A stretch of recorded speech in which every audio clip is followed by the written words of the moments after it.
تعرفوا طبعا حادثة غرق سفينة تايتانيك الشهيرة. طب تعرف إن كان على متن السفينة راجل مصري وكان من أوائل الناس اللي نجوا من الغرق؟ حمد حسب الله كان شغال مرشد سياحي، وده كان بيخليه يتعرف على أجانب كتير لحد ما اتعرف على رجل أمريكي شهير وهو هنري هاربر وزوجته ميرا، وبقى في علاقة صداقة بينهم وكانوا حتى بيقعدوا عنده في البيت.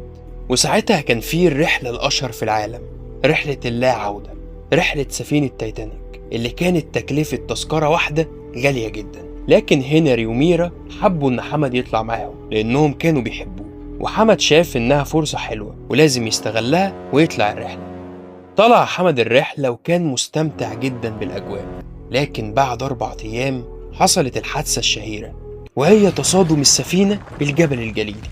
وعاش حمد ساعتها وقت صعب جدا لحد ما نزل هو وهنري وميرا في قارب النجاة، وكانوا من أوائل الناس اللي نجوا من الغرق لأنهم كمان كانوا في الدرجة الأولى.